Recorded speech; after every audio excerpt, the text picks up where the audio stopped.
Election Commission of India asks media to telecast exit polls only after completion of last phase of Lok Sabha elections.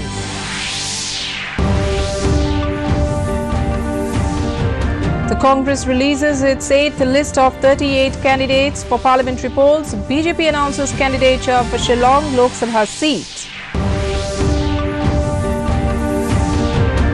BJP National General Secretary Ram Madhav claims to win all 10 seats in Assam and 20 out of 25 seats in northeast states. Prime Minister says that central and state government working hard to make India TB-free by 2025. And in IPL cricket, Kolkata Knight Riders facing Sunrisers Hyderabad and Mumbai Indians to take on Delhi Capitals in the evening.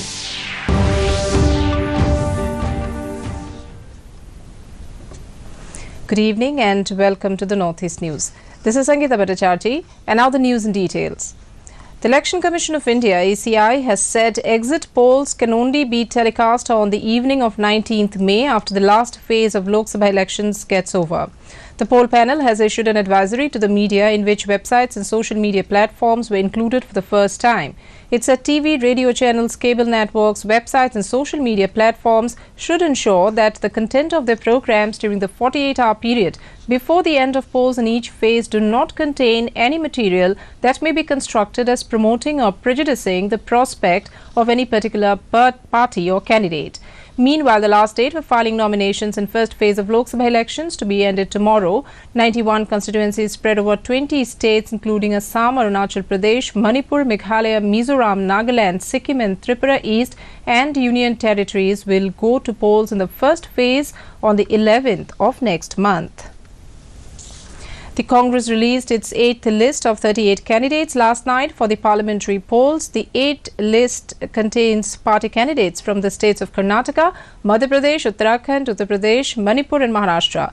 The party has formally announced its candidates for the 2 Lok Sabha seats of Manipur. Former Manipur Chief Secretary O. Nabakishore Singh will be the party's candidate for the Inner Manipur and K. James for the Outer Manipur seat. The Congress has so far announced the names of its 218 candidates for the election to the 543-member Lok Sabha, which will be held in 7 phases beginning on April 11 and ending on May 19.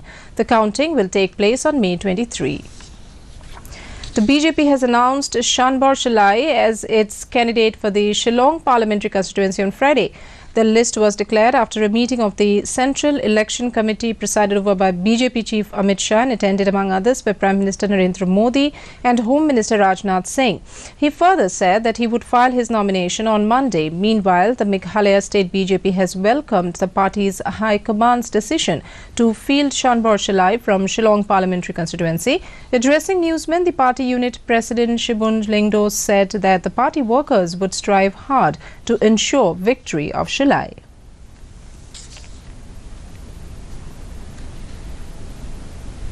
Making a strong statement against Congress Chief Rahul Gandhi's remarks of forming a Congress government in state by 2019, Chief Minister Biplab Kumar Deb today termed the entire Congress party as a party of betrayers. Speaking at a public gathering at Sonamura in favor of BJP candidate Pratima Bhaumik, he said, for the last 25 years, the Congress party along with the CPIM befooled the people of the state in the opposition.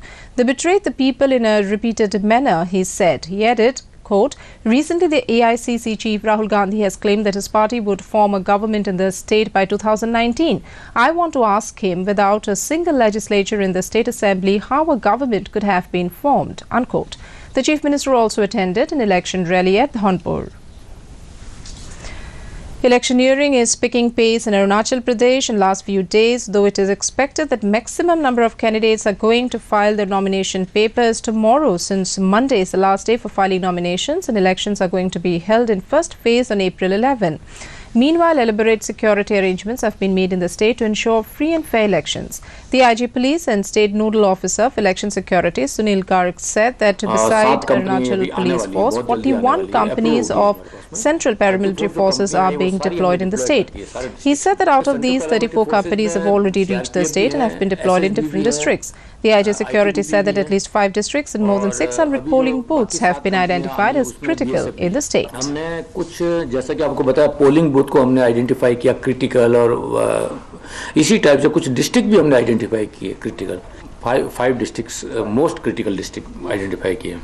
तो कुछ district जो critical district हैं वहाँ पर हमने senior level पे supervision का सोचा है कि एसपी से भी ऊपर कुछ सीनियर ऑफिसर जाकर के अपनी पोजीशन वहाँ रखेंगे, और एक्स्ट्रा फोर्स हमने maximum. BJP National General Secretary Ram Madhav has claimed that the party will win all 10 seats in the state and at least 20 out of 25 seats in the northeastern states. Speaking to media persons during his visit to Assam ahead of the ensuing Lok Sabha elections in the state, Ram Madhav said that in Arunachal Pradesh, BJP is confident to win both the Assembly and Lok Sabha elections, and BJP will form the government in Arunachal. Adding that BJP will also do well in Manipur, Mizoram and Tripura, he said that in Nagaland, BJP is supporting the NDPP. He also clarified the issue of denial of a ticket to Dr. Himanta Biswa Sharma's MP candidature from Tejpur. Ram Madhav also informed that Prime Minister Modi will come to the northeast next week and twice in April. Party President Amit Shah will also come to the northeast to campaign for the BJP before the elections. The press meet was also attended by Dr. Himanta Biswa Sharma, Raman Deka, Bijay Chakraborty, Siddharth Bhattacharya and MP candidate for Guwahati Queen Oja. The Assam Pradesh Congress Committee has said that the BJP has hoodwinked the people of T-tribe community of the state. In a press conference held at its headquarters, Rajiv Bhavan in Guwahati today, Vice President Dr. Bhagirath Karan said the rosy promises made by the BJP have turned out to be hollow. Dr. Karan said the BJP failed to accord ST status to the T-tribe community and to enhance the daily wage to Rs 350. Dr. Karan also alleged that gardens under the Assam Tea Corporation are in pitiable condition and no steps have been taken to pump in investments to make them profitable. Dr. Karan alleged that due to wrong excise policy and deep-rooted corruption in the excise department, nearly 200 workers lost their lives by consuming spurious liquor.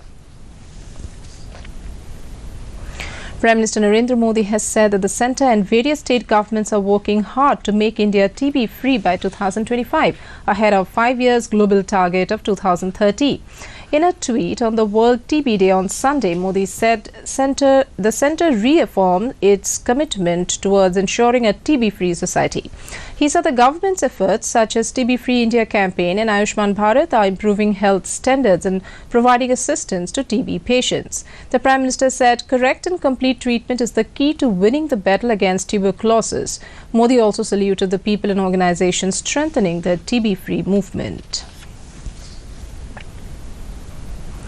Vice President M. Venkaiah Naidu has called upon the youth to strive to build a new India, which is free of fear, corruption, hunger, discrimination, illiteracy, poverty, caste barriers, and urban-rural divide. Interacting with Delhi University students who called on him at his residence yesterday, Naidu asked the youth to develop a constructive attitude and focus on achieving perfection in whatever they do. He urged the youth to learn preserving traditional values, shun negativism, develop positive attitude, be socially conscientious, peace-loving and affectionate. Tripura Governor Professor Kaptan Singh Solanki stressed on the independence of judiciary and said it was the key to dispensation of justice. He was addressing the 6th Foundation Day program of Tripura High Court on Saturday. The governor who inaugurated the program laid emphasis on the need of improving the performance of the judiciary and had a word of advice for the judicial officers. He called for protection of the constitution and its values. Professor Solanki also called upon the legal fraternity to update themselves in the field of judicial services and to be more people-friendly. In his address, Chief Justice Sanjay Karol shared his thoughts for the betterment of justice delivery system in the state and listed out some achievements. विश्वसनीयता जनता के बीच में स्थापित करना है।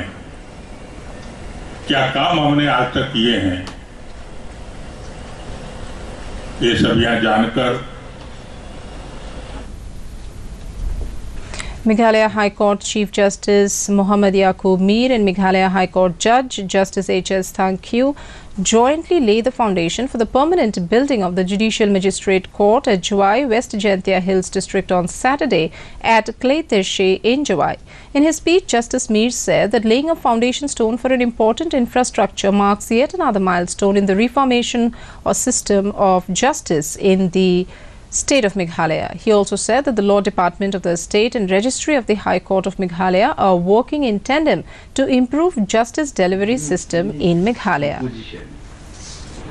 Prior position of the judiciary from the executive Executive was also doing wonderful job, but as you know, judiciary has its own independent approach. In IPL cricket, Chennai Super Kings began their title defence with a stunning 7-wicket win over Royal Challengers Bangalore in the season opener at Chennai last night. Mahendra Singh Dhoni's decision to bowl first bore fruit as Chennai spinners bundled out Virat Kohli-led Bangalore for a paltry 70 in 17.1 overs. Harbhajan Singh and South African Imran Tahir bagged 3 wickets each, while Ravindra Jadeja took 2. In today's fixtures, Mumbai Indians will take on Delhi Capitals in Mumbai at 8 in the evening. In the first match, which is going on at Kolkata today, Sunrisers Hyderabad scored 181 runs, losing 3 wickets in 20 overs. In Tripura, Assam Rifles organised a run for unity at Agartala today as part of 184th Assam Rifles Day celebration. Assam Rifles has a rich history of valour, courage and caring for the population since 1835. Assam Rifles has a unique distinction of being called Friends of Northeast. The event at Agartala was flagged off by Brigadier Ashwini Nair, Commander 21 Sector Assam Rifles. The event received tremendous response from the local populace, and a total of 950 people, including youth, children and Jawans, participated in 5 kilometers run. Besides distribution of prizes to winners, pipe band of Assam Rifles showcased their performance, which was applauded by all. Governor Kaptan Singh Solanki also wished Assam Rifles on the occasion. A one-day state-level consultation on drugs and substance use among the children in northeastern states was held at Agartala on Saturday. The program was organized by National Commission for Protection of Child Rights. Availability of substances in and around home or school, academic failures, parental attitudes favorable to substance use, and peer substance use were identified as some of the reasons that encourage drug abuse among children. Contrary to popular belief, the addicts were not just street children. 1/3 of juvenile substance abusers live in homes and attend schools. The consultation recommended that all state governments should be sensitized about drug abuse among children, and they should initiate preventive measures and treatment. It said there should be specialized treatment centers for children into substance use. Well, that brings us to the end of this evening's bulletin. Thank you for tuning in. Namaskar.